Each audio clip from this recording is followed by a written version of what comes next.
Živijo, Blaž, kako si? Zdravo, Matej, v redu, pa ti? Dobro, žal te tokrat ne morem videti, namreč ta podcast ne snemava iz oči v oči, tako kot ponavadi, temveč preko Skypa oziroma enega izmed podobnih programov za snemanje, zato upam, da bo cela zadeva potekala brez kakšnih večjih težav. Predvsem seveda kakšnih prekinitev, upam, da bo zvočno dovolj v redu, vendar seveda žal se časovno nisem mogla uskladiti, da bi se dobila za snemanje tega kratkega napovednika danes, vendar upam, da seveda v prihodnjih dneh in tednih zopet Blaž tukaj v studiu. Ja, brez dvoma.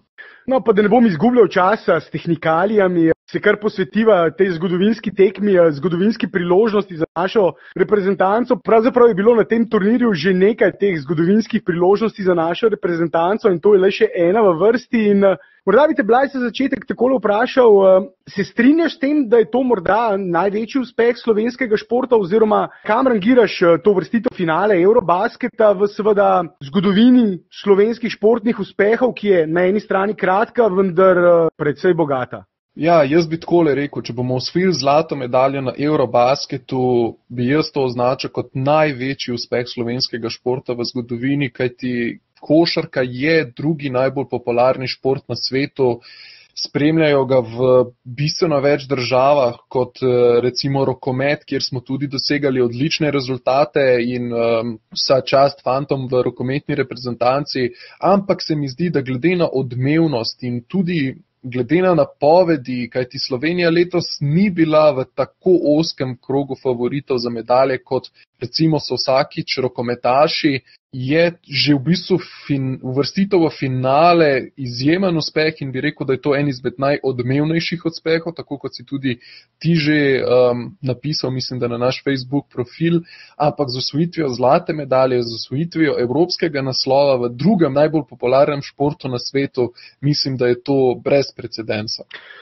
Tudi sam sem nekaj o tem govoril že v prejšnjem podcastu, vendar sem želel dobiti še tvoje mnenje, ampak morda bi tokrat lahko začela tam, kjer so pravzaprav začela že pred sedaj že mesecem in pol, morda še nekaj več. Pravzaprav sva o tem govorila že v tistih prvih najinih podcastih po napovedi Luke Dončića, da bo letos nastopil za slovensko reprezentanco.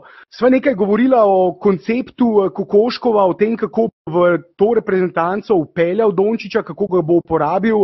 Potem seveda, ko se je izvedelo, da bo za našo reprezentanco nastopil tudi Randolph, sva tudi takrat spregovorila o celotnem konceptu in na začetku teh najinih Eurobasket vodičev sva tisto tezo izpostavila, da bo slovenska reprezentanca stremela k tako imenovani Golden State košarki, pace and space košarki, ki je v zadnjih letih naredila boom v ligi NBA, košarki, v katero so mnogi dvomili takrat, recimo 10 let nazaj, ko je D'Antoni pri Phoenix Sunsih ponovno vpeljal to revolucijo hitre napadalne igre, vendar da se vrnem na nekaj, o čemer sva tudi midva že precej govorila, to ni nič novega. Taka hitra košarka se je igrala tudi v Evropi in tudi na drugi strani Atlantika v NBA ligi že dolgo, dolgo časa nazaj.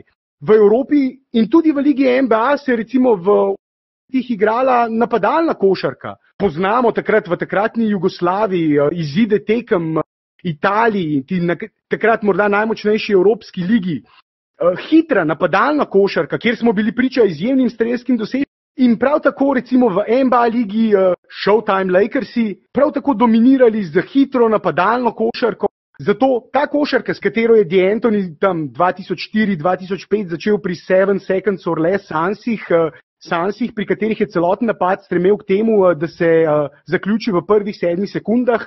Filozofija pa je bila boljšega meta, bolj čistega, odprtega, neoviranega meta, kot ga bomo dobili v prvih 7 sekundah napada, ne bomo dobili v preostalih 17-16 sekundah napada. In to je bila potem košarka, s katero je potem Golden State in seveda tudi Cleveland, ki igra podobno pace and space, hitro napadalno košarko, s katero sta zadnja 3 leta dominirala ligo NBA, Cleveland na vzhodu, Golden State na zahodu in seveda tudi na vzhodu. In to je košarka, ki je začela prinašati zmage takrat, ko so trenerji doumeli, da je potrebno vanjo vpeti tudi obrambo. In še eno stvar bi dodal, to ni brezglava košarka. ne gre za košarko, kjer bi en igralec prenesel žogo in takoj brez glavo vrgel. To je košarka, kjer je potrebno s hitrim prenosom žoge in hitro rotacijo žoge, hitrimi podajanji priti do neoviranega meta v seveda prvih uvodnih sekundah napada. Zato je to tako lepa košarka, ker gre za hitre uigrane akcije. Ne gre za tisto mučenje napada, igranje košarke na zadnjo sekundo na iztek napada, kjer recimo ti nihče ne garantira, da bo obramba recimo opustila v tistih zadnjih sekundah ali pa da ti jo bo uspelo izigrati, in zato v takih počasnih napadih pogosto pride do slabših metov na koncu napada kot v prvih sekundah napada. To je tudi bila ta primarna filozofija D'Antonija pri Phoenix Sunsih. V zadnjih sekundah napada ne bomo dobili boljšega meta kot v prvih. To seveda odlično uporablja sedaj tudi pri Rocketsih in tudi njegovi uspehi pri Rocketsih. Lansko sezono je bil zopet trener leta in to z razlogom. In da se vrnem nazaj v Evropo, ko sem govoril v 80-ih Evropi, Real Madrid, moštvo, kjer igrata naša Luka Dončić in Tonček Radolfi, je moštvo, ki igra hitro napadalno košarko, ki že spet išče tiste najboljše idealne pozicije za met v prvih sekundah napada, vendar tisto, kar manjka Realu oziroma manjka. In zato Real v končnici državnega prvenstva in Eurolige ni dosegel tisto, kar smo pričakovali, ravno glede na to pomanjkanje dobre, kvalitetne obrambe. In seveda, da se zdaj vrnem na reprezentanco, zakaj ta monolog? Zaradi tega, ker tisto, kar sva midva Blaž skozi celotno pripravljalno obdobje ponavljala, tisti ideal, ki ga želi vzpostaviti slovenska reprezentanca, tisto je Kokoškovo uspelo. V obrambi in v napadu. In to je tisto, kar je najbolj pomembno. Igrajo odličen napad in ko je potrebno stisniti obrambo, znajo storiti tudi to. Igrajo hitro, vendar ne igrajo brez glavo. Igrajo tako, kot igra Golden State. Seveda, da me ne bo kdo narobe razumel, naša reprezentanca ne more premagati Golden Statea. Govorimo o stilu, govorimo o konceptu, o pristopu, o filozofiji igre. In to je Kokoškovu uspelo do potankosti. Ta koncept, ki si ga je zastavil, pace and space košarka, ta koncept, ki ga igra Luka Dončić v Realu, ta koncept, ki ga igra Goran Dragić v Miamiju, ta koncept, ki igrajo trenutno najbolj uspešne ekipe na svetu, na obeh straneh Atlantika, ta koncept je Kokoškov v reprezentanco upeljal do popolnosti. Blaž? Ja, jaz se s tabo popolnoma strinjam. Naši igrajo fantastično košarko, poželi smo tudi ogromno simpatij, ne samo v bivši Jugi, ampak celotno Evropo in svet. Ko spremljam Twitter in tuje medije, vsi ne morejo prehvaliti odlične igre slovenske reprezentance. Pustimo tudi, da ne morejo prehvaliti tudi Dončića, ki je dejansko postal glavna zvezda te reprezentance. In strinjam se z vsem, kar si ti povedal. Dejansko ne moremo reči nič drugega, kot da Slovenci igrajo neke vrste popolno košarko na tem evropskem prvenstvu in ravno zaradi tega tudi spadajo, oziroma bolje rečeno, so v tem finalu dejansko favorit, kajti Srbija ni prikazala niti približno tako dobre igre, ne v obrambi, ne v napadu, kot to kaže Slovenija, in po drugi strani tudi rezultati Slovenije kažejo, kajti če pogledamo samo, koga vse je Slovenija premagala, recimo, če pogledamo samo četrtfinale in pa polfinale, mislim, da je Slovenija v polfinalu in pa v četrtfinalu premagala 2 izmed 3 najboljših reprezentanc na tem prvenstvu. Blaž, tukaj se strinjam in to sem mi tudi povedala takrat, ko je postalo jasno, s kom se bomo borili oziroma so naši možni nasprotniki v bojih na izpadanje. Mislim, da je kombinacija Latvije v četrtfinalu in nato Španije v polfinalu najtežja možna kombinacija četrtfinale, polfinale. Mislim, da nobena reprezentanca ni imela težjega nasprotnika v četrtfinalu in v polfinalu kot mi, zato menim, da tudi to potrjuje tisto, kar si dejal. Slovenija je favorit. V to vlogo nas sedaj proti Srbiji postavljajo vsi strokovnjaki, vendar tukaj je seveda potrebno dati opombo, da te isti strokovnjaki, vsaj mnogi izmed teh strokovnjakov, nam pred samim prvenstvom niso pripisovali kakšnih večjih možnosti in to si tudi povedal, Blaž. To je stvar analiz, ki se jih bo lotila po samem prvenstvu, tudi z različnimi sogovorniki. Vendar ja, morda, če se vrnem na to, kar si dejal, favorit, tudi Saša Đorđević nas postavlja v vlogo absolutnega favorita, seveda. Tukaj gre seveda za prefinjene prijeme ne samo trenerskega, vendar tudi igralskega mačka, prekaljenega mačka. Zato seveda te komplimenti niso vredni veliko, vendar njegove besede so bile zelo visoko leteče in vsaj tako visoko letečih na prvenstvu ni namenil še nikomur. Morda lahko povem, kaj je izjavil na tiskovki pred jutrišnjo tekmo. Vemo, kaj nas čaka, igramo proti najboljšemu moštvu tega prvenstva, igrajo fenomenalno košarko z veliko talenta, tehnike, fizike, šale v igri in na koncu še lepote. Mi se bomo morali prilagoditi, saj oni niso izgubili še nobene tekme.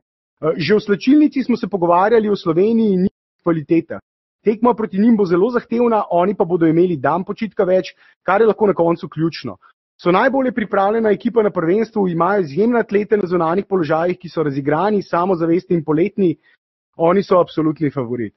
Torej, visoke besede prekaljenega trenerskega in igralskega mačka, vendar že spet, ravno zaradi tega, ker je prekaljeni trenerski in igralski maček, je potem danes naš selektor ponudil edini možni odgovor in dejal, citiram Kokoškova, seveda je povsem normalno, da do nasprotnika pokažeš določeno spoštovanje pred mediji, vendar sem prepričan, da je svojim igralcem prvi vrati rekel samo, da naj za konec povozijo še te Slovence. Mene s komplimenti ne bo prevaral. Mislim, da je bil to odličen odgovor Kokoškova in kljub temu, Blaž, da smo favoriti, menim, da je to tekma, kjer bo na nas prežalo ogromno pasti, Blaž. Ja, na nas bo prežalo veliko nevarnosti v srbskih vrstah, začenši z glavnim kreatorjem igre Bogdanovićem in pa seveda njihovim centrom Bobijem Marjanovićem pod košem. Ampak če mogoče pogledava na splošno kot celotno ekipo, Srbi igrajo počasnejšo košarko kot Slovenci, kar dokazuje tudi njihovo število povprečnih metov na tekmo.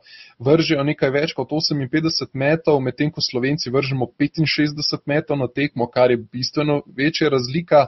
Vržejo tudi bistveno manj trojk, nekaj manj kot 18, medtem ko Slovenci vržemo približno 7 trojk več od njih na tekmo in tudi zadanemo jih seveda več kot oni. Po drugi strani pa recimo oni dobijo manj točk od Slovenije, ampak to je ravno posledica tega počasnejšega napada. Seveda je normalno, da če igraš počasneje, nasprotnik manj časa ogroža tvoj koš in posledično tudi jih manj košov prejmeš. Srbi recimo dobijo slabih 72 točk na tekmo, medtem ko Slovenija dobi 76 točk, ampak poudariti je treba tudi nekaj. Srbi v napadu dosežejo v povprečju 82 točk, medtem ko jih Slovenci dosežemo 90 in smo druga najbolj učinkovita, oziroma ne najbolj učinkovita, druga reprezentanca, ki dosega največ točk na tem prvenstvu. In če pogledamo razliko v točkah, se pravi, če pogledamo plus minus med prijetimi in danimi točkami, smo mi boljši od srbske reprezentance. Še posebej je to fascinantno, če pomislimo, kakšne reprezentance smo mi na poti do finala premagali in kakšna je premagala Srbija. Tako da mislim, da je ta celotna statistika na strani Slovenije tako napadalno kot obrambno in bo Srbom precej težko. In gre se za to, kateremu moštvu bo uspelo usiliti svoj ritem. In morda so bili recimo pri tem do sedaj, saj na tekmah Slovenije, še najbolj uspešni Grki. Zato ja, Blaž, počasna igra proti hitri igri, vsekakor bodo poskušali Srbi igrati na Orjaka, predvsem na enega simpatičnega Bobana Marjanovića. Boban seveda hitre igre ne bo zmogel. Tisto, kar bomo mi seveda morali narediti, je zlorabiti njegovo v obrambi z napadanjem v pick and rollu s hitro igro. Poskušali ga bomo potegniti ven iz rakete. Verjetno bo on taboril pod našim obročem in zato seveda s trojkami. Zopet bo pomemben dober met za 3 točke, čeprav Slovenija seveda ni zmagovala, z izjemo seveda zadnjih 2 tekem, kjer smo končno razvili tisti met in to sva, Blaž, tudi mi dva večkrat povedala, enkrat se nam bo moralo odpreti, imamo boljše strelce, premoremo boljše strelce, ker namreč po prvem delu tekmovanja in tudi recimo po tekmi z Ukrajino smo bili še vedno med slabšimi moštvi pri metu za 3 točke. Na to pa se je ta statistika precej popravila po zadnjih 2 tekmah in za zmago, za zlato medaljo, za zgodovino bo potrebna še ena tekma z dobrim metom za 3 točke oziroma slabim metom in če bomo morali igrati pod koš, bodo Srbi precej bolj nevarni in v taki tekmi pa Slovenija ni favorit, kljub temu, da seveda tudi v obrambi premoremo odlične visoke igralce. Vidmar in Randolph sta potrdila, da sta se lahko spoprijela s tistimi orjaki Špancev in hitrimi, gibljivimi, visokimi igralci Latvicev. Spoprijela sta se z dvema povsem različnima konceptoma in pristopoma k igri in oba dva sta bila uspešna. Čeprav seveda Sale Đorđević, trener Srbov, bo seveda poskušal nas vleči grdo, umazano, počasno igro. Oni nas z lepoto, estetiko, hitro, poletno, kombinatorno igro ne bodo dobili. Mi smo tukaj Brazilci, mi smo tukaj Barcelona, mi smo tukaj kreativci. Oni so pa tisti, ki nas bodo s fizično igro poskušali spraviti v tisti barski pretep, počasno igro pod obročem, kjer seveda tudi sodniški kriteriji lahko odigra precej večjo vlogo kot pri teh hitrih igrah in kombinatornih akcijah, kjer se pravzaprav poskušaš izogniti temu kontaktu. Vendar že spet, Gašper Vidmar je tudi v tej fizični igri zelo kompakten in trden in tudi Dimec je tukaj proti Špancem seveda odigral pomembno vlogo. Ja, za Dimca, če bi mi nekdo pred tekmo Španijo rekel, da bo dosegel proti Gasoloma 7 točk, bi mu rekel, da je nor. No, ampak če se nekoliko vrnemo nazaj na srbsko reprezentanco, kot sem že omenil, je glavni kreator igre Srbije Bogdan Bogdanović, ampak igralec, katerega pa morava omeniti, ki pa se je poškodoval na tekmi z Rusijo, to pa je njihov prvi organizator Jović in hkrati je on tudi edini organizator igre pri Srbiji in vprašanje bo, koliko bo sedaj ta poškodba vplivala na njegovo igro, kajti res je, ko pridajo reprezentance do finala, noben igralec ni na 100%, vendar ko se ti v polfinalu zgodi poškodba, ko ti nekoliko obrne gležan, vprašanje je, na koliko procentih bo lahko odigral Jović in če ne bo mogel dati tistega svojega, bo to zelo hud udarec za srbsko reprezentanco, precejšen handicap, predvsem zaradi tega, kaj ti Bogdanović recimo že tako ne slovi kot najboljši obrambni igralec in da bi sedaj izgubili še Jovića, ki pa je precej boljši v tem elementu in kdo bo potem pokrival te naše hitre zunanje igralce, Dragića, Dončića, Prepelića. To bo res, če ne bo mogel Jović odigrati na nivoju, bo to hud handicap za Srbijo, kot sem že omenil. In velika prednost za našo reprezentanco. V tem primeru bo ta njihova tendenca počasni, umazani, morda na trenutke celo provokativni igri, kakšnih provokacij ne bo manjkalo, bodo še bolj stremeli k takšni igri in bo zanimivo videti ta boj dveh konceptov, dveh idej. Seveda pa tisto, kar pri nas ne bo smelo zatajiti, je pa obramba. Z dobro obrambo bomo v igri, tudi če nam v napadu ne steče, če pa v obrambi popustimo, potem pa se nam, tudi nam ali pa Srbom na drugi strani, obeta visok poraz. Tudi v finalih Eurobasketa smo bili priča že porazom z več kot 10, 15, 20 točkami, konec koncev finale zadnjega basketa je bilo nekaj takega. Morda, Blaž, nisi še nič dejal o tem, da je Goran povedal, da bo morda ostal, če bo ostal Igor. Verjameš, ne verjameš, za konec, preden se posloviva? Pa jaz bom tako rekel, pustimo se presenetiti, bo malo bolj diplomatski. Mislim, da ko se bo glava umirila, ko bojo vse emocije šle iz Gorana, se bo takrat pravilno in trezno odločil. Mislim, da tista izjava takoj po tekmi je bila tako nekoliko precej emocionalna, precej pod tem navdihom te zmage in uvrstitve v finale, tako da se lahko še vse spremeni. Mislim, da se bo Goran vseeno poslovil na vrhuncu, da je to res njegov zadnji Eurobasket. In po drugi strani, če tako pomislim, morda je to celo najbolje, pač posloviš se na vrhuncu. No, jaz bom pa že spet dal kontro tebi in rekel, da bo Goran na naslednjem svetovnem prvenstvu naskakoval še eno medaljo skupaj z odličnim Dončićem in Tončkom in seveda Dončićem, Repcem, Nikolićem, Prepelićem, Murićem, Blažićem, Vijem, tudi on se bo vrnil in Zagorcem in Dimcem seveda, Čančare ne smemo pozabiti in to je 12-terica, ki bo na naslednjem svetovnem prvenstvu osvojila srebrno medaljo po ogorčenem boju z Američani in 3 podaljških. V 3. podaljšku bodo sodniki izključili vse naše igralce in v peterki boste igrala samo še Dimec, Zagorac. Pa da ne pozabim, Zoki se bo vrnil, on bo nekako ostal na parketu, Goran bo seveda že davno zapustil s 5 osebnimi. In Zoki bo dosegel zmagovit koš, ampak sodniki in FIBA ga bodo razveljavili neopravičeno in to bo obveljalo za največjo krajo v svetovnega športa, Blaž. Tole pravljico podpišem kadarkoli, če bi se to res zgodilo, ampak nažalost mislim, da bo to kar ostalo pri pravljici. Ja, Blaž, do sedaj se je uresničilo še več ali manj. Zato sedaj manjka samo še pika na i, Blaž, jutri po medalji, ne glede na to, kakršni bo, se zopet slišiva. Do takrat pa uživaj. Enako. Hvala in do jutri, lep pozdrav, uživajte, še naprej spremljate našo stran Sportinfo, vsa naša družbena omrežja, NBA Slovenija, nogometni prestopi, Slovenija smuča, sportinfo.si na Facebooku, na Twitterju, na vseh profilih, ki jih verjetno tudi že dobro poznate, zato vam samo še enkrat želim lep, Blaž, tudi ti. Ja, adijo. Živa.